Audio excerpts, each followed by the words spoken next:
Bienvenue à ce troisième web atelier autour du leadership et alimentation. Aujourd'hui, je teste un nouveau format, alors qui reste dans la même philosophie pratique, mais l'idée, c'est d'avoir un fil conducteur sur une thématique que j'ai proposée, qui est booster notre concentration. Je vous appelle les leaders de vie, je m'appelle comme ça aussi, c'est-à-dire des personnes qui sont très actives, très investies, qui depuis très longtemps choisissent de faire des choses, qui ont plusieurs vies même, et qui peuvent aussi bien associer la vie professionnelle qui leur amène à faire pas mal de choses et aussi également à avoir plusieurs vies, comme moi par exemple avec le sport ou l'activité culturelle ou associative. La difficulté, c'est qu'à un moment donné, on peut ressentir le fait que le corps nous échappe. On se pose un certain nombre de questions, peut-être depuis un certain temps, et on aimerait bien se sentir peut-être plus en forme.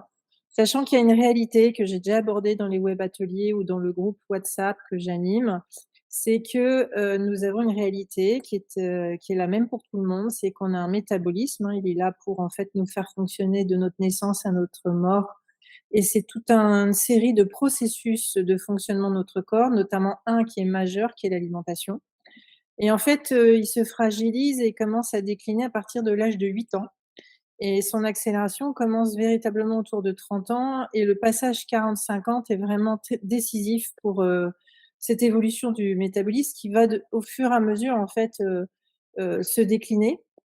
Et en fonction de ce qu'on fait, c'est-à-dire si on fait rien du tout, ou on fait vraiment trop, trop, eh bien, on va accélérer plus ou moins ce déclin, et c'est là où, en fait, on commence à ressentir des choses qui nous pénalisent au quotidien. On peut avoir la sensation d'être de plus en plus fatigué, peut-être de plus en plus saturé, peut-être de plus ressentir la même force physique en faisant les choses, ou encore avoir une variabilité des humeurs au-delà de choses, comme par exemple pour les femmes qui ont un système hormonal qui peut faire varier, on peut être vraiment de plus en plus en extrême. Donc du coup, vient un moment où peut-être, on se dit: «Stop, j'aimerais bien trouver une solution pour retrouver la forme au quotidien». Donc je suis Caroline Valland. J'ai voulu en fait proposer, et c'est le but de cet atelier, c'est de faire ce que j'ai fait pour moi-même, c'est-à-dire comment reprendre, en main entre guillemets «mon leadership», grâce à l'alimentation notamment. C'est lié à mon histoire personnelle, hein, donc depuis 12 ans, j'ai changé mon alimentation et ça a sauvé ma vie, ma santé, et aujourd'hui je vis très bien. Je viens de fêter mes 54 ans ce mois-ci et je suis en pleine forme. Également, c'est lié à mon histoire professionnelle. Ça fait 30 ans que je travaille sur des développements innovations d'entreprises. J'ai eu la chance de créer plusieurs entreprises pour des groupes et pour moi-même. J'accompagne aussi depuis 14 ans un certain nombre de clients dans leur évolution.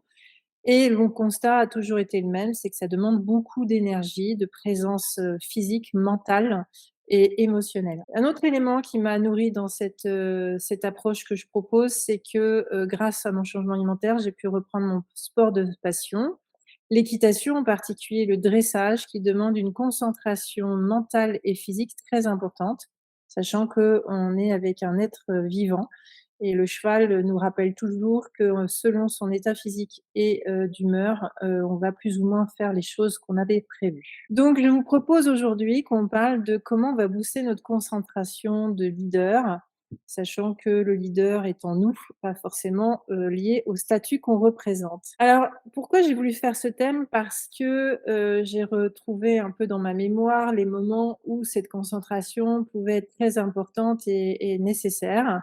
Bien sûr qu'elle est constante, mais il y a des périodes comme ça où, elle est beaucoup plus intense. Il y a eu un moment de ma vie où j'ai créé et dirigé une filiale que j'ai créée pour le groupe 3 Suisse dans la relation client, et en très peu de temps, on est passé de quelques personnes à 1 personnes. On a réalisé 15 millions d'euros au bout de 5 ans, présents dans différents pays et différentes villes. En y repensant, c'était très sollicitant, donc c'était bonjour Lorraine, je sais que tu es connectée, que tu écoutes assidûment. On a démarré, donc on est juste au début. En réfléchissant à cette période, en fait, ça a été extrêmement passionnant.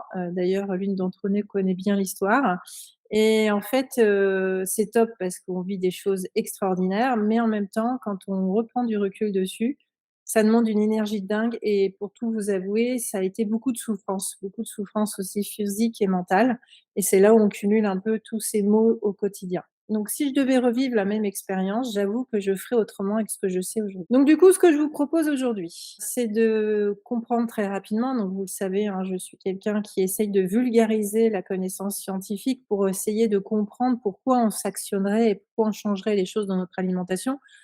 Parce qu'au final, et bien, on croit savoir, mais moi j'avoue que je croyais savoir, mais au final, je n'avais pas tout compris. Donc, je vous propose qu'on aborde un petit peu le cerveau et comprendre de quoi il se nourrit, parce qu'en fait, tout vient de là, toute la logique vient de là par rapport à ce qu'on doit manger. L'oméga 3, c'est, vous verrez, un gras, très important. Je vais aussi effleurer, pour terminer sur ce sujet un peu, compréhension de l'intérieur, le lien entre le cerveau et l'alimentation pour bien que vous saisissiez pourquoi tous nos actes ont une incidence. Et après, on va s'amuser à jouer sur 3 notions, manger mieux, meilleur, et puis aborder comment agir pour être en forme. Alors, notre ami le cerveau, j'aimerais vous poser une question. À votre avis, le cerveau, il est composé de quoi majoritairement? Quel est le composant le plus important dont a besoin le cerveau? Les corps et majoritairement de l'eau, OK. Évidemment, l'eau est importante, on est bien d'accord. Mais il y a beaucoup plus important que ça. Avant de vous répondre, je voudrais juste vous préciser une chose, le cerveau, ça pèse que 2 du poids, donc c'est pas énorme, hein, en fait. C'est un poids, nous on le sait cavalier quand on monte à cheval, mais c'est pas énorme en soi. Par contre, ce qu'il faut bien retenir, c'est que ça consomme minimum 20 de notre énergie consommée par jour. C'est-à-dire que par rapport à ce qu'on mange au quotidien, on doit nourrir à 20 le cerveau. C'est énorme. Donc cette petite chose que nous avons là est un gros consommateur. Et si on ne le nourrit pas bien, c'est ce qui va faire qu'il va pas, s'irriguer correctement et fonctionner correctement. Donc du coup, la réponse à la question, c'est que le cerveau est composé à 90 de graisse, de gras. En fait, le cerveau, pour qu'il fonctionne, le gras est très, très important pour l'irriguer, pour faire, en sorte que toutes les cellules neurologiques interagissent les unes aux autres et se connectent. Donc dites-vous bien qu'ici, en fait, c'est une énorme boule de gras. En fait, tout le monde est à courir après le gras. Entre parenthèses, on a 2 organes qui sont les plus gras. Le premier, c'est en fait notre organe adipeux. Quand on parle de cellules adipeuses, c'est un organe, hein. Il faut savoir que la graisse adipeuse, en fait, c'est un organe qui se situe à différents endroits, en particulier au ventre. Et le deuxième le plus important, c'est le cerveau, d'accord? Donc comme par hasard, c'est situé ventre-cerveau. Donc retenez bien que le cerveau a besoin de gras, c'est très important. Ça veut dire quoi? Ça veut dire que les lipides, hein, donc pour ceux qui ont suivi ma vidéo sur l'explication, du processus alimentaire, du métabolisme et comprendre quels sont les 4 macronutriments, la protéine, les lipides, les végétaux et le glucide, d'accord? Ça, c'est les 4 phares pour pouvoir bien fonctionner globalement dans notre corps. Eh bien, le cerveau, lui, en particulier, il a besoin énormément d'abord de gras, donc de lipides et en particulier de l'oméga 3 qui est un gras, un acide gras monosaturé, c'est ce qu'on appelle le bon gras et il est extrêmement essentiel. Donc si on est en carence, on va le voir, ça va être compliqué. Donc ça, c'est le premier truc qu'il faut retenir. Le deuxième truc, et ça rejoint ce que je vous ai dit avant, pour que ça circule bien aussi, hein, donc l'oméga 3 va permettre en fait le système électrique du cerveau. On a besoin aussi de le faire fonctionner tout le temps, donc il a besoin de glucides. Dire aux gens d'arrêter le sucre, c'est pas bon. Le mode d'alimentation cétogène, il pourrait être intéressant. Le problème, c'est qu'il demande de retirer tous les sucres, y compris les glucides qui viennent des féculents et des légumineuses. Donc là, il y a un petit souci. Stopper totalement le sucre, c'est contre-productif pour notre cerveau. Et la deuxième chose, troisième chose, c'est qu'en fait, le cerveau a besoin de beaucoup de sang pour en fait qu'il y ait ces stimulations sanguines. Et donc pour ça, les végétaux vont jouer un rôle majeur, notamment parce qu'ils apportent les minéraux et vitamines. C'est pour ça aussi que c'est un macronutriment essentiel, les végétaux. Comme je le disais, je vulgarise, hein, donc je mets, avoir peut-être des remarques, mais voilà, normalement ce que je dis n'est pas faux, au contraire. Par contre, je ne vais pas rentrer dans le détail parce qu'évidemment, moi, mon enjeu, c'est plutôt de faire comprendre des choses simples. Mais retenez que le cerveau, bah, c'est un énorme espace de gras. Alors du coup, si on va un peu plus précisément sur les aliments qui pourraient nous aider à entretenir notre cerveau, eh bien, pour les lipides, de fait, avec l'oméga 3, on va parler beaucoup de poissons gras. Donc les poissons gras, c'est tous les poissons et fruits de mer qui sont en fait colorés. Donc le saumon, mais aussi les moules, par exemple. Les huiles végétales ont un rôle majeur. Attention, je ne parle pas à cuisiner. Je parle des huiles végétales que vous allez mettre en assaisonnement, par exemple. Donc attention, hein, une huile de colza qui est très, très riche en oméga 3, faut pas l'utiliser forcément en cuisine. Ça va pour la cuisson. Les abats et les graines, en particulier les noix et noisettes, sont très intéressants. Les glucides, je l'ai évoqué un peu tout à l'heure, en fait, on va aller chercher les glucides que donnent, en fin de compte, les aliments que la nature nous donne. Donc il y a le sucre qui peut se trouver dans les fruits, c'est du fructose, mais aussi les légumes, par exemple la carotte. La carotte, a un sucre qui est très bon, hem, mais vous avez évidemment tout ce qui va concerner, le sec, c'est-à-dire féculents, légumineux, enfin féculents, c'est pas vraiment du sec, mais légumineuses et céréales. Donc tous ces produits qui viennent de la nature, qui sont en fait, du vivant à la base, vont nous permettre en fait de récupérer le bon glucide dont on a besoin. Évidemment, le sucre blanc, blanc, blanc là, celui qui est dans le Nutella, c'est pas la peine. Comme le gras du Nutella, c'est pas la peine. Entre parenthèses, je vous donne une info que j'avais pas, parce que moi j'avais vraiment la vision du Nutella où c'est 60 de sucre blanc. C'est énorme, hein, sur le pot, sur la quantité. Mais en fait, ce que je savais pas, c'est qu'en fait, il y a autant de gras que de sucre. Donc du coup, c'est un produit qui fait qu'en associant les 2, ça casse, la rupture de la faim, et donc c'est pour ça qu'on peut manger du Nutella sans faim. Donc l'association gras-sucre, c'est juste le jackpot de, je ne m'arrête pas de manger, faut le savoir. Évidemment, je parle de mauvais gras, je parle pas de gras, quand on dit mauvais gras, c'est, du gras, saturé. Les végétaux, fruits et légumes frais. Donc là, j'insiste lourdement. Les végétaux, on en a besoin pour le cerveau, mais frais, c'est-à-dire une salade verte, des crudités, pas cuits. On a vraiment besoin d'une base fraîche et qui soit non cuite. Après, on associe des légumes cuits parce que ce sera moins irritant pour l'intestin, mais il faut absolument, avoir systématiquement une base de légumes frais, de saison locale. Alors le truc et astuce, c'est la salade verte parce qu'on en a toute l'année, sous toutes les formes et n'importe où en France. Ça, c'est la chance qu'on a. Donc du coup, quand on fait un plat déjeuner ou même dîner, ben, l'astuce, c'est toujours d'avoir une petite assiette de salade à côté, qu'on peut prendre avant parce que ça permet de mieux assimiler les glucides, notamment si on a un dessert un peu trop sucré. Mais de toute façon, il faut toujours manger une base de fruits et légumes frais. Le fruit, c'est pareil, c'est très important, très, très important, et dans toutes les études scientifiques récentes, ils confirment que le fruit a un rôle majeur pour le cerveau. Parce qu'il contient énormément de vitamines et de minéraux, hem et en fait, ils recommandent vraiment de manger, idéalement 1 à 3 fruits par jour, et il y a des faux amis par rapport à ça. Par exemple, le smoothie ou le jus frais qu'on peut trouver pressé. Le problème du smoothie, du jus pressé, c'est que c'est sympa, sauf que le fruit, il a un sucre très intéressant, mais il est intéressant s'il est mangé avec la fibre qu'il a, parce que ce sera plus digeste pour l'intestin. Sinon, le fructose va venir agresser le foie. Ça, c'est encore un autre phénomène. Donc quand on prend un jus frais ou qu'on prend un smoothie, le problème, c'est qu'on n'a plus les fibres. Donc du coup, on prend une surdose de sucre. Donc pour le cerveau, c'est sympa, mais sauf que c'est un peu too much, quoi. Donc le reste de l'intestin, en particulier au niveau du foie, ça va pas forcément bien fonctionner.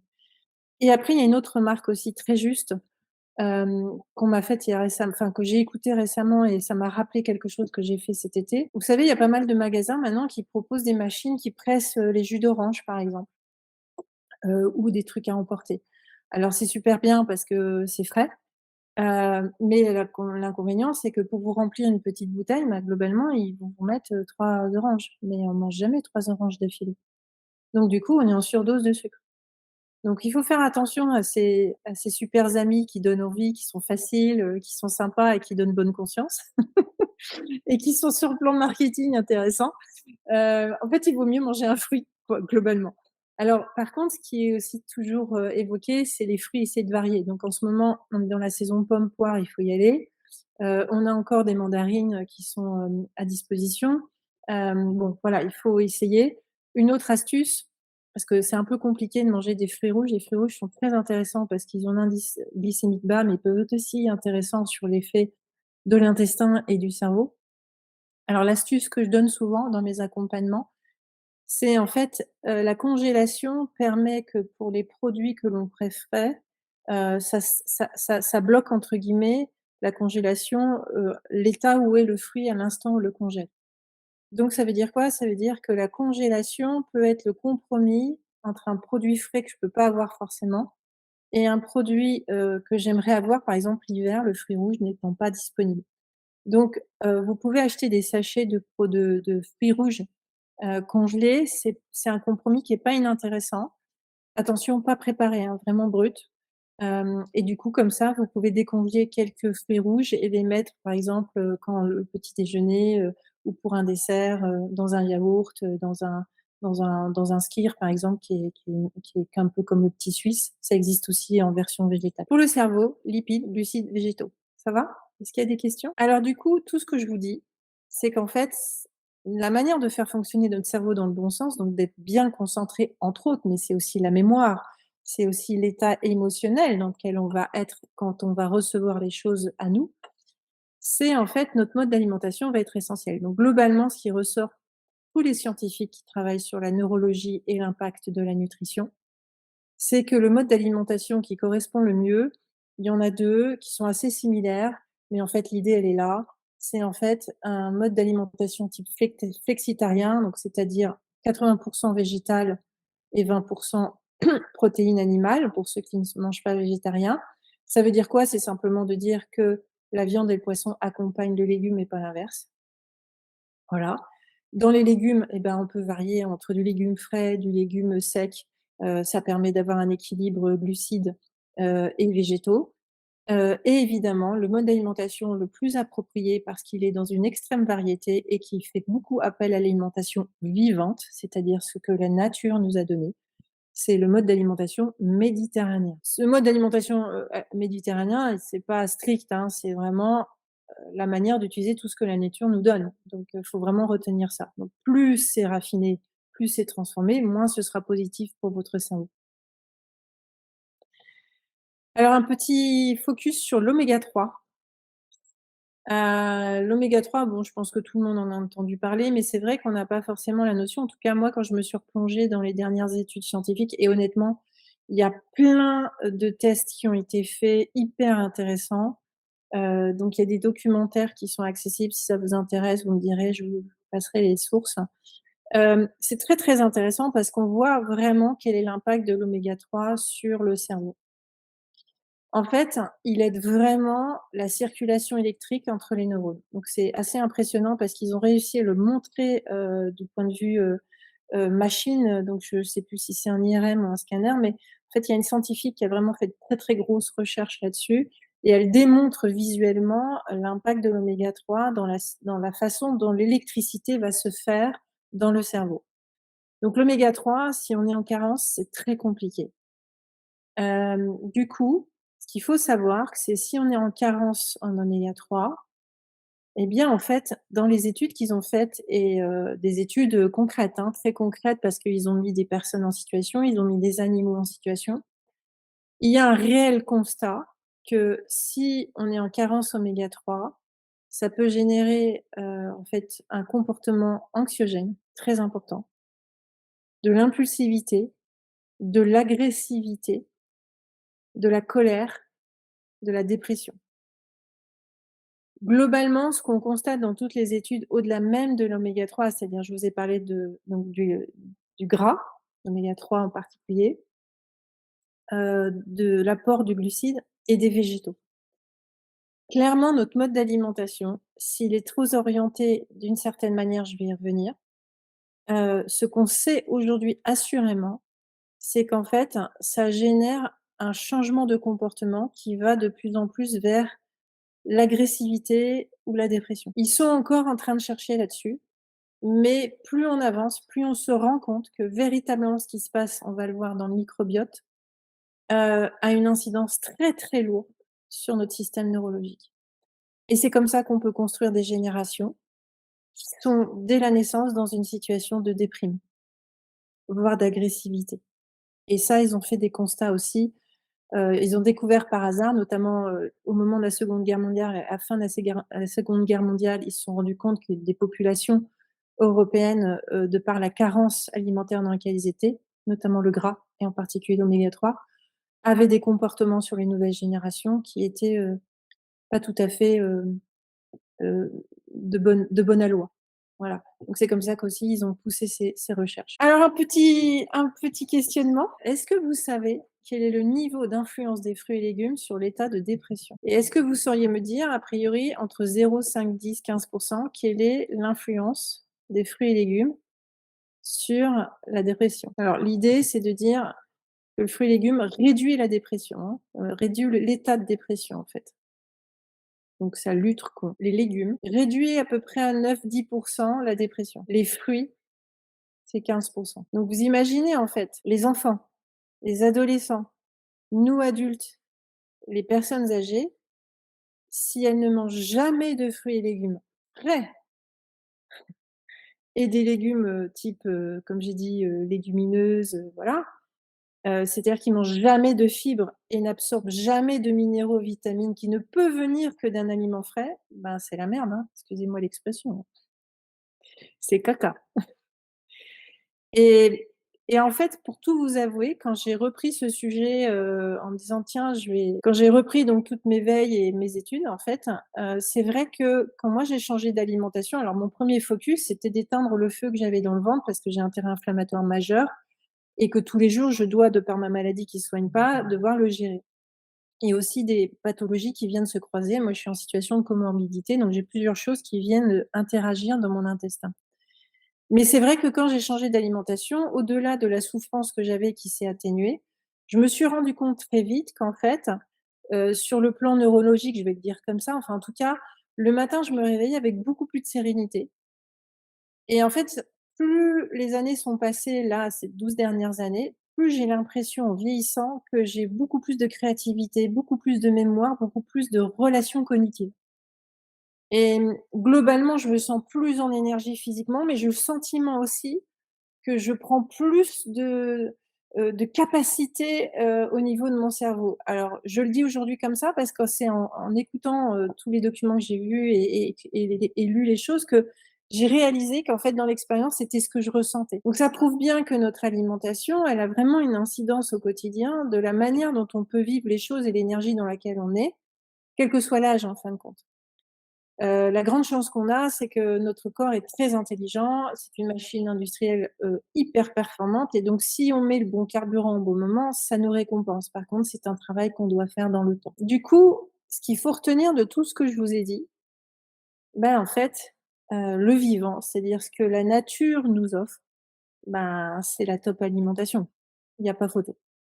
C'est-à-dire que ce soit pour notre intestin, pour notre cerveau, on va le voir encore plus après, bah, en fait, si on nourrit pas correctement notre intestin, en particulier notre microbiote, bah, en fait, ça va être très compliqué d'avoir un cerveau performant. Donc je vois pas comment les gens qui ont, cette vie de leader de vie que j'ai décrit, qui sont, dans une activité très intense, qui ont beaucoup de responsabilités, qui sont sollicités par nombre de personnes, qui ont des obligations importantes, qui ont des enjeux clients, des enjeux, équipe, comment ils peuvent, manger avec de l'alimentation qui n'est pas vivante et réussir ce qu'ils doivent faire? C'est impossible d'être au top de sa concentration, impossible. Hem, En tout cas, ils sont pas au niveau qu'ils devraient être. C'est ça que ça veut dire. Alors après, peut-être que, de par, nos obligations, nos responsabilités, hem, aussi notre personnalité, la façon dont on a été éduqué, peut-être qu'on fait tout un travail de résistance qui fait qu'on arrive à gérer malgré tout plein de situations. Mais en tout cas, là où il y a une illusion, c'est qu'on est en train de scier la branche sur laquelle on est. Parce qu'en fait, on met pas le bon carburant pour pouvoir soutenir ça. Donc à un moment donné, les fils, ils vont se toucher quoi, clairement, hein, pour prendre cette expression. Et ça, moi j'avoue que alors je suis déjà dans cette alimentation-là, mais quand même ça m'interpelle sur, par exemple, je dis souvent à mon conjoint: «Mais plus d'aliments crus, équilibre cru et cuit». Mais, c'est vraiment la variété. Il y a un élément aussi qui est ressorti énormément de toutes les études et ça revient à l'histoire du mode, d'alimentation méditerranéen. C'est ce qui est en train de dégrader aussi notre état de santé physique et psychique, c'est qu'en fait, notre alimentation n'est plus suffisamment variée. Donc le sujet aussi qui peut être difficile, c'est que si on mange tout le temps la même chose tous les jours, eh bien, on est aussi en train de nous user. On est en train de laisser le métabolisme se fragiliser peut-être plus rapidement. Donc dans nos habitudes alimentaires, il faut varier. C'est pour ça qu'il ne faut pas hésiter à manger des fruits différents, des légumes différents. Moi, mon astuce, c'est d'avoir aussi tout le temps des graines. Des graines de sésame, des graines de courgettes, des graines de tournesol, par exemple. On peut avoir des graines de lin aussi. Ça, c'est des choses qu'on peut acheter en vrac, en magasin. Vous les mettez dans des bocaux en verre, ça se conserve mieux et vous les consommez au fur et à mesure. Moi, je les agrémente de mes assiettes, de légumes, de crudités, toujours. C'est le fait d'avoir des herbes aussi. Alors, il y a des saisons pour ça, hein, donc la coriandre, la ciboulette, l'aneth, tout ça, ça dépend de la saison, mais on peut avoir des petits oignons et cetera aussi. Hem, les épices sont très intéressants. Actuellement, ils sont en train de faire beaucoup d'études sur l'impact de l'épice, notamment sur le cerveau. Donc avoir plusieurs types d'épices pour un peu assaisonner, ce qui permet aussi d'atténuer le sel qu'on peut mettre dans nos assiettes. En tout cas, avoir un peu de noix, un peu de noisettes aussi, c'est intéressant. Pareil, vous en prenez en vrac et vous les mettez en bocaux. En tout cas, de varier, toute la richesse qu'on a de fruits et légumes dans nos assiettes, ça permet aussi de bien faire fonctionner le corps et pas de l'habituer en permanence. Voilà. Je voulais revenir sur l'oméga 3 quand même parce que j'ai oublié de vous dire quelque chose d'important.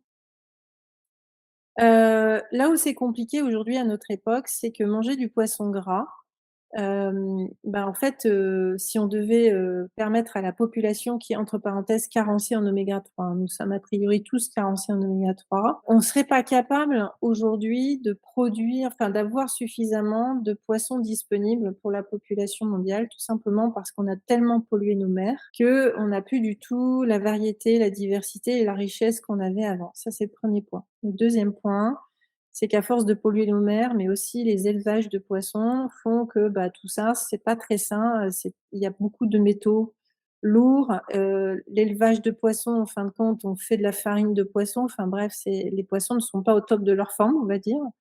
Donc du coup, la qualité de l'oméga 3 n'est pas forcément accessible en quantité, ni de qualité par rapport à ce qu'on mange. Donc dans ce cas-là, c'est là où ça devient intéressant de compléter avec de l'oméga 3 et pour les végétariens, c'est aussi le moyen de compléter. Alors, par contre, on sait que l'oméga 3, on va dire, issu d'animal est un peu plus riche que, plus condensé, plus fort en teneur que le végétal, mais aujourd'hui, je pense qu'on arrive à des équilibrages. Donc en clair, pour éviter d'être carencé en oméga 3, globalement, on estime, qu'il faut être, autour de enfin, les Anglais en 2 grammes, nous, c'est plutôt 600 à 1,7 g.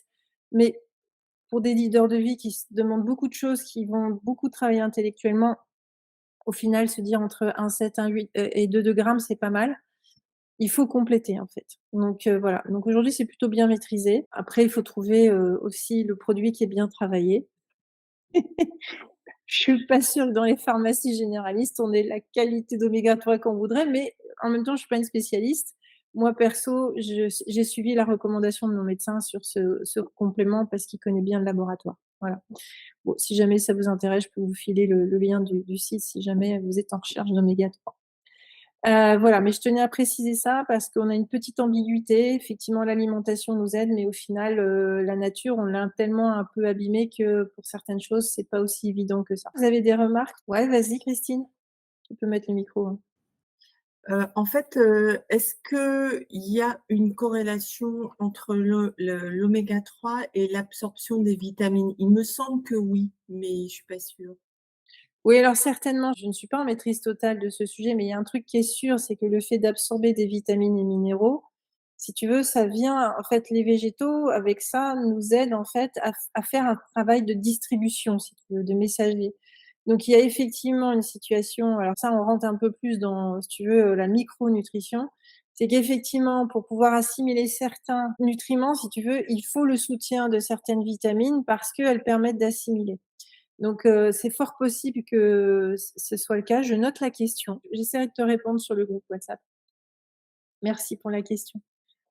Donc voilà, vraiment la base alimentaire qui va aider notre cerveau à bien fonctionner, c'est le gras, mais aussi c'est l'alimentation vivante.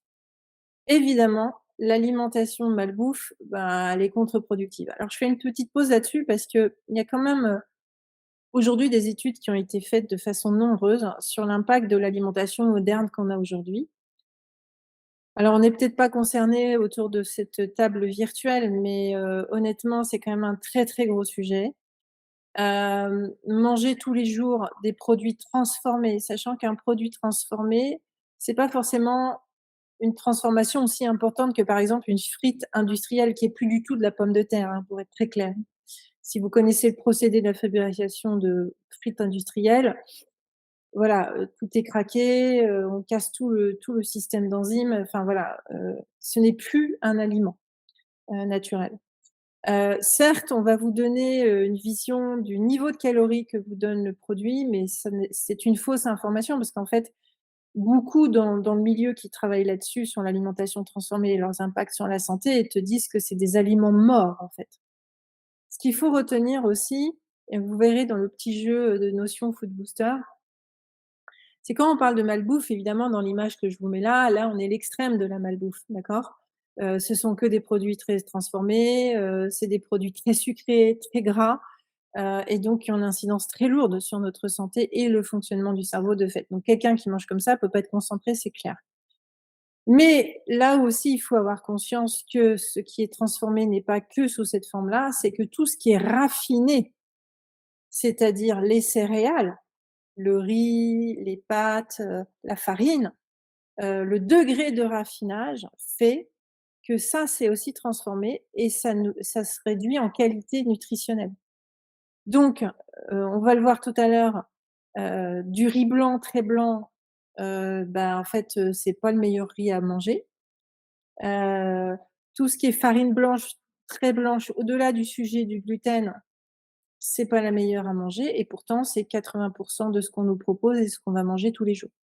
Donc pour un peu qu'on alterne sur une semaine entre, un jour je mange une pizza, un jour je mange des pâtes, un jour je mange, je sais pas, un kebab, un jour je mange, un panini, ça on le voit, un sandwich, enfin je veux dire au bureau souvent et les gens, sachant pas quoi manger parce qu'ils ont pas préparé, ils vont aller chercher quelque chose à emporter rapidement. Ça, plus ça, plus ça, plus ça tous les jours ou toutes les semaines. Si un peu on rajoute des biscuits, des plaquettes de chocolat, tout ça, ben, en fait, le cerveau il peut pas respirer, c'est impossible. Voilà. Donc, si on veut retrouver de la concentration, la préserver tout au long de sa vie, avoir une bonne mémoire, éviter d'être en émotivité au fur et à mesure que l'âge avance, parce que le métabolisme, il est quand même en train de descendre. Et puis pour les femmes, on a aussi la phase de ménopause et la ménopause, c'est un nouvel cycle de vie. Donc en fait, globalement, on amorce une autre vie jusqu'à notre mort. La ménopause, elle vit avec nous jusqu'au bout. Donc c'est une autre manière de voir les choses. Eh bien, en fait, il faut éviter tous les produits transformés, y compris raffinés. Il faut être plus exigeant sur la qualité des aliments qu'on a. Ça va? Je continue? J'enfonce des portes ouvertes peut-être? Alors, je voulais juste, pour terminer sur les notions, vous partager un sujet. Je ne sais pas si vous connaissez la notion du nerf vague. Le nerf vague, en fait, plus on fait de la recherche, sur l'intestin, en particulier le microbiote, et plus en fait on comprend aussi le système, enfin on avance aussi sur la compréhension des différents, systèmes qu'on a et notamment le système de communication qui est porté par le nerf vague et le nerf vague, en fait, il a un rôle très important. Alors moi, je m'en suis rendu compte parce que, pendant les 12 années de changement alimentaire, je n'ai pas fait que changer d'alimentation. Changer d'alimentation m'a soulagée et m'a permis de retrouver une énergie parce que je ne souffrais plus autant qu'avant. Mais je me suis rendu compte que, et c'est tout le sujet, qu'à un moment donné, je stagnais dans mon évolution, de santé et d'énergie parce que, j'avais quelque chose qui me polluait, c'était le stress. Et le stress a une énorme incidence sur le fonctionnement du microbiote. Et ça, je l'ai compris parce qu'en fait, j'ai fait une candidose et la candidose est en fait une prolifération anormale du candida albicans qui est dans notre, intestin et qui en fait se nourrit de sucres fermentés. Sauf que mon sujet, c'était pas de consommer des sucres. Mon sujet, c'était que je produisais du sucre fermenté du fait d'être très stressée. Donc c'est là où j'ai compris qu'effectivement, il y avait vraiment un lien à ma façon de vivre les choses et ce que mon intestin, vivait. C'est pour ça que quand je parle de manger mieux meilleur, déjà manger avant même de regarder ce qu'il y a dans l'assiette, c'est comment on va manger, dans quelles conditions, de comme quel état d'émotivité. Donc je dis toujours: «Ne mangez pas devant le téléphone, en téléphonant, ne mangez pas devant l'écran» et cetera, ce que fait Aurore. Et donc du coup, pourquoi ce lien-là? Pourquoi cette réaction-là? C'est parce que le nerf vague, vous voyez, il y a un petit système électrique, qui apparaît. En fait, le nerf vague, en fait, c'est 2 nerfs. En fait, il associe tous les organes. Donc en fait, tous les organes sont reliés à son nerf et c'est de ici jusqu'à en bas. Donc du coup, il se distribue, en fait. C'est le système de communication de notre corps. Le nerf vague sert notamment à ce que, ça nous permette, du point de vue, intuitif, à réagir à une situation. Donc si on voit un tigre, on va fuir. Comment on fait pour fuir? C'est parce que le nerf vague va, en fait, tout de suite communiquer au corps la qu'il faut fuir et prendre nos jambes. Voilà, et qu'il faut courir. Donc le nerf vague, c'est vraiment un système hyper important parce que c'est lui qui distribue l'information à un instant T. Et l'hyperréactivité qu'on peut avoir, c'est grâce à lui. Donc plus il fonctionne mieux, plus il fonctionne bien, mieux ça va. Et en plus, du coup, d'être un élément de communication, c'est aussi lui qui joue un rôle d'information entre ce qui se passe dans la tête, en bas et dans les différents organes. Donc ce nerf vague, pourquoi il est important dans notre histoire? C'est qu'en fait, il passe son temps à remonter plus d'ailleurs, il remonte plus l'information qu'il la descend. Il passe son temps à remonter ce qui se passe dans le microbiote. Donc vous avez l'intestin, d'accord? Et vous avez un microbiote, c'est en fait un espace où se trouve en particulier toute une diversité de bactéries. Le microbiote est très spécifique à chacun, c'est ce qu'on appelait aussi la flore intestinale. Donc moi personnellement, ma flore intestinale, mon microbiote, il est en très mauvais état de fait de mes pathologies, donc tous les jours je le travaille pour qu'il essaye de fonctionner correctement. Et donc cet écosystème qui est unique, hein, qui nous appartient chacun, c'est une organisation de bactéries de micro-organismes qui va en fait, heu, créer tout le fonctionnement qui va permettre notamment au système immunitaire d'être dans la bonne lignée ou pas. Et à partir du moment où on perturbe cet écosystème, on va créer un terrain inflammatoire et c'est là où ça devient le bordel. C'est-à-dire que ça va venir dérégler les neurotransmetteurs, ça va venir dérégler au final notre système neurologique et ça va dérégler le système immunitaire. Donc c'est là où on commence à provoquer les terrains pathogènes, sachant que les cellules pathogènes, on les a en nous, elles sont dormantes et à un moment donné, bah, en fonction de nos modes de vie, c'est comme ça qu'on les réveille. Donc ce qu'on mange a une énorme incidence parce que, à un moment donné, ça doit permettre au microbiote de fonctionner et c'est pour ça que les végétaux sont très, très, très importants.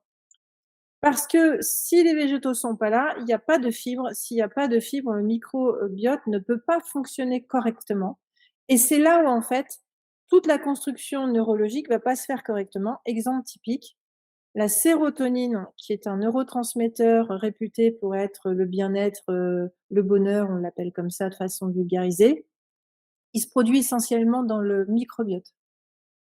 Donc si on nourrit pas correctement le microbiote, bah, en fait, l'info neurologique qui est de dire: «Sois heureux, sois bien, sens-toi bien», voilà, c'est foutu.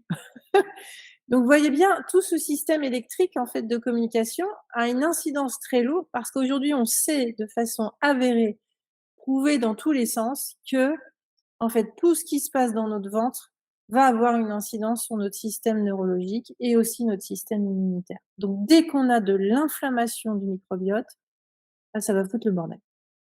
Donc être bien concentré, ça veut dire être bien mangé. Limite aujourd'hui on dit, bien manger fait qu'on a de bonnes pensées. C'est voilà. Et ce que disent unanimement les scientifiques, depuis quelques années, globalement, on est sur des recherches qui ont vraiment pris une accélération depuis 4-5 ans et là, en ce moment, ça bouge beaucoup, beaucoup, beaucoup. En fait, ils sont convaincus que dans les années à venir, tout ce qui va se passer sur le plan nutritionnel va être essentiel pour pouvoir traiter les questions de santé. Aujourd'hui, on sait de façon avérée qu'on n'est pas fait que d'ADN et qu'en fait cet écosystème de bactéries, entre autres, a un rôle majeur dans ce qu'on est et la manière dont on peut évoluer et la manière dont on peut appréhender les pathologies, quelles qu'elles soient d'ailleurs. Et que le dysfonctionnement du microbiote est notamment un élément qui explique, l'émergence accélérée de pathologies type diabétique, diabète, obésité, mais aussi, d'accélération de déclenchement de cancer. Donc le microbiote, en fait, il est un élément clé. Il est vraiment là dans notre ventre. Il dialogue en permanence grâce aux nerfs vagues avec le cerveau, beaucoup plus dans ce sens-là remontant que descendant. Mais ceci dit, je vous ai pris l'exemple du stress qui peut faire qu'on se bloque, hein. Entre parenthèses, quand on est stressé, on bloque le diaphragme et hop, bah, l'estomac, il est noué et on a beau avoir une belle assiette, c'est foutu. Voilà. Donc moi, en plus, vous voyez ce schéma que j'ai fait, très vulgaire, hein, il traduit bien ce que j'ai vécu, en fait. C'est-à-dire que moi, tous les jours, j'essaye d'améliorer mon système immunitaire par ce que je mange et je ressens globalement dans mon corps, notamment dans mon cerveau, que les choses sont beaucoup plus fluides et que je suis beaucoup plus en énergie grâce à ça. En ce moment, j'avoue que les personnes qui me voient, quand je leur dis que je viens de fêter 54 ans, ben, en fait, ils me disent: «Mais comment tu fais? Qu'est-ce que tu manges, quoi?» Parce qu'ils ont su que je changeais d'alimentation. Mais le truc, il est là. Alors après, il y a d'autres aspects qui font que, aussi on est dans notre énergie, mais si en fait, on ne fait pas bien fonctionner notre corps par l'alimentation et l'activité physique, hein, c'est aussi un autre sujet. Mais ces 2 éléments sont vraiment au moins 60 voire 70 de la clé de succès de notre fonctionnement pour être en énergie, en forme tous les jours.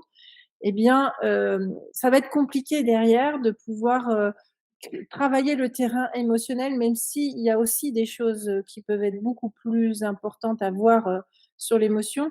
Mais en fonction d'une personne à l'autre, mais en tout cas sur une personne globalement normale qui a un métabolisme qui se fragilise, s'il reste en équilibre sur son alimentation, son activité physique, globalement, il va bien vivre.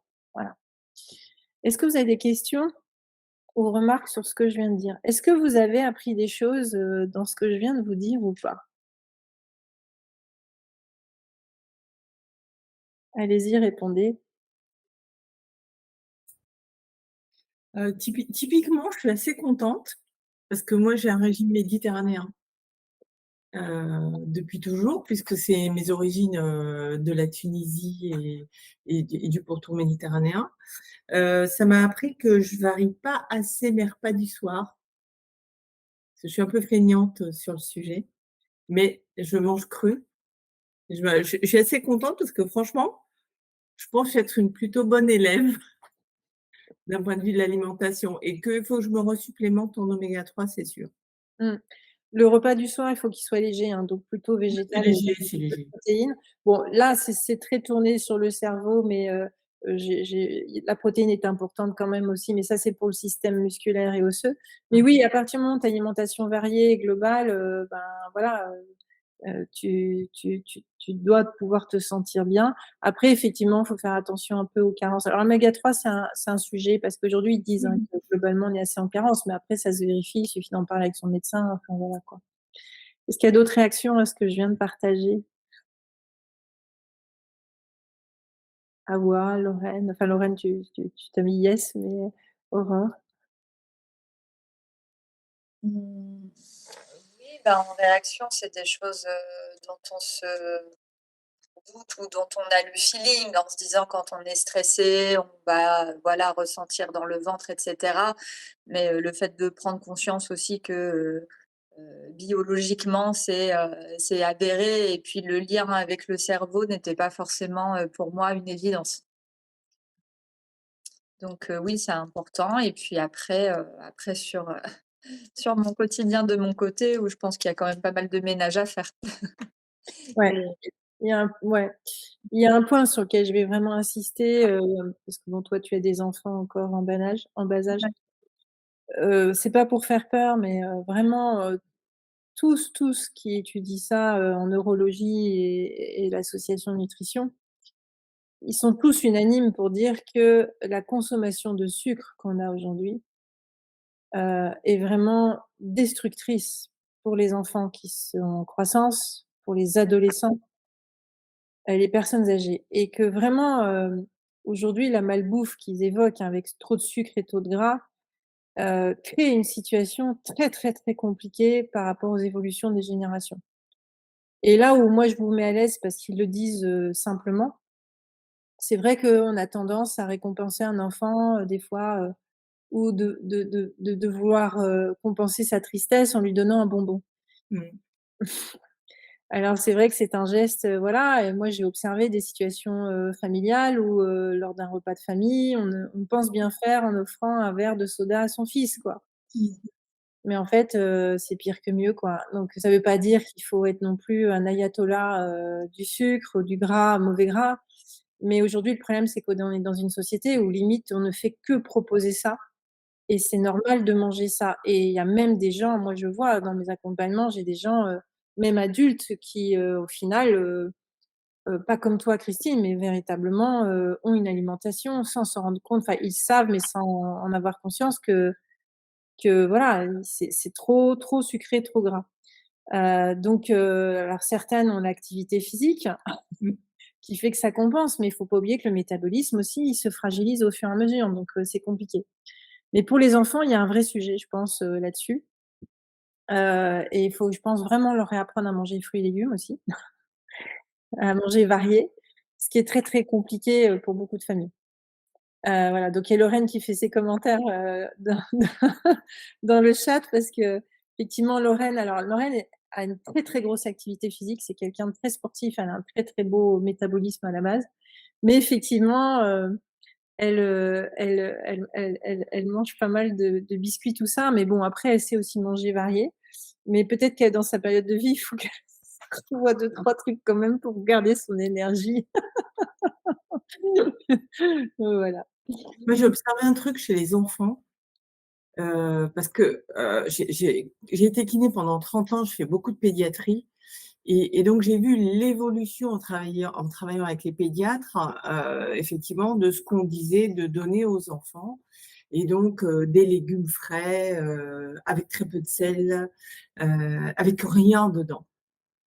Et j'ai observé que ces enfants grandissant qui, de temps en temps, par hasard, ont accès, ou chez un autre membre de la famille, à du sucre, à du sel et à du gras, développent des addictions hallucinantes.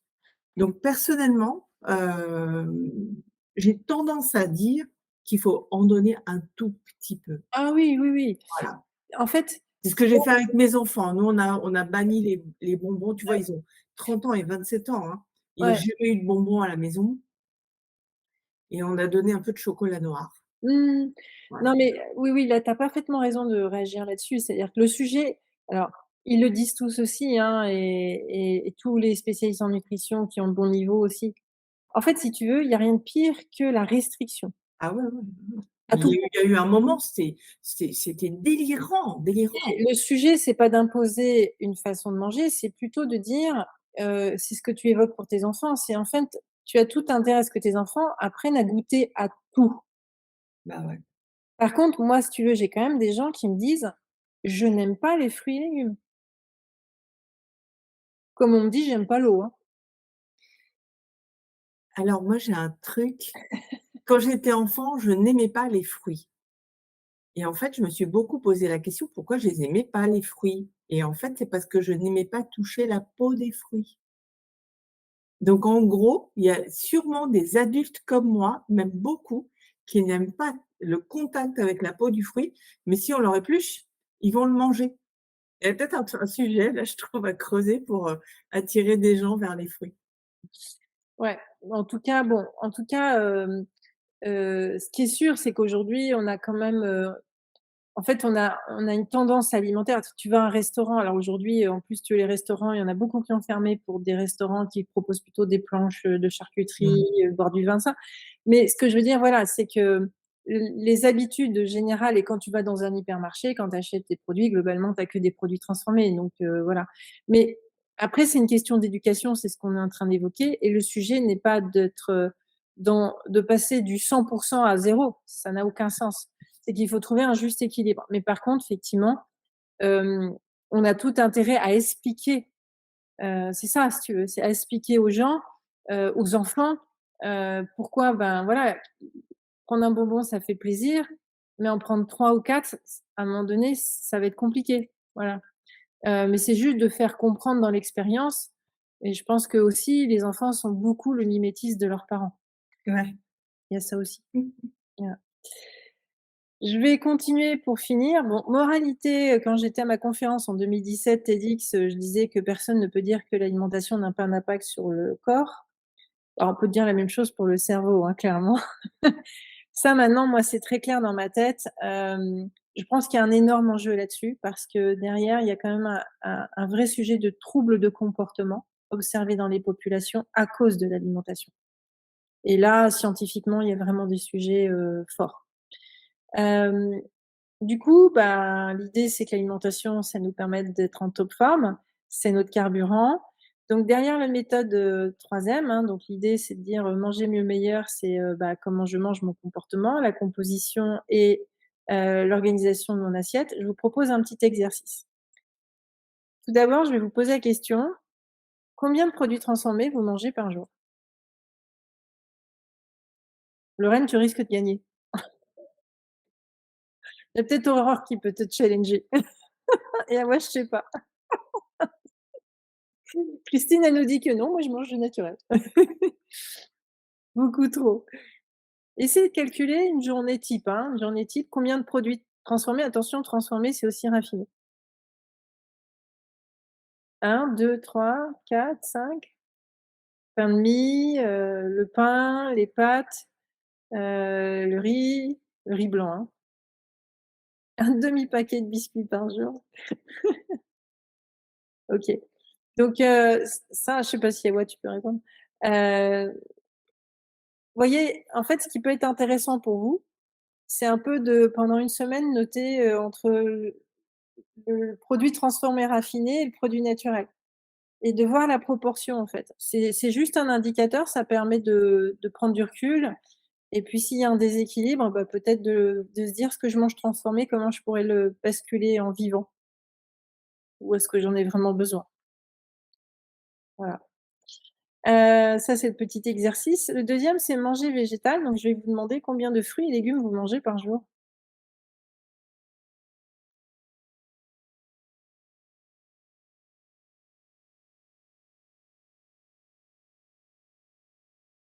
Alors je vous entends pas parce que le micro est pas allumé, mais sinon vous faites dans le chat, hein.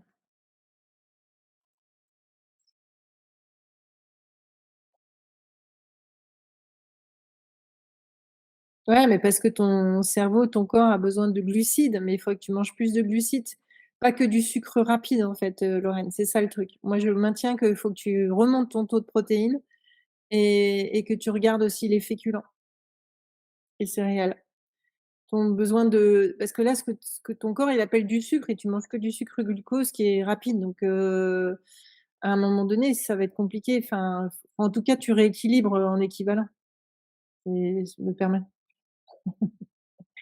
Alors, combien vous mangez de fruits et légumes par jour en moyenne? 2, 3, 4, 5. 5 fruits par jour. 3, 5. C'est 5 fruits ou 5 fruits et légumes, Lorraine? 3 fruits et légumes variés sur le pied. OK, d'accord. Bon, déjà pas mal. Je vous rappelle, la consigne, manger 5 fruits et légumes, par jour. Ouais, OK, ouais, OK. Je peux me permettre une question sur les, féculents? Parce que du coup, tu, dis que ça fait partie des produits transformés?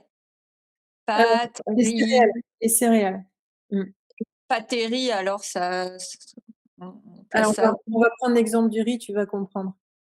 En fait, le céréal est très intéressant parce qu'il y a de la fibre, il y a de la protéine, et on en a besoin en glucides. Après, le problème, c'est qu'on a une industrialisation qui fait que les produits sont tellement transformés que, ça revient à mon sujet de la farine raffinée, c'est qu'en fait, il faut choisir. Donc, du coup, ça m'enchaîne sur le prochain sujet. Je vous ai pris l'exemple du riz, parce que le céréal, si tu veux, plus il est transformé, plus son indice glycémique va être très inflammatoire et moins digeste et en fait, le riz est un exemple.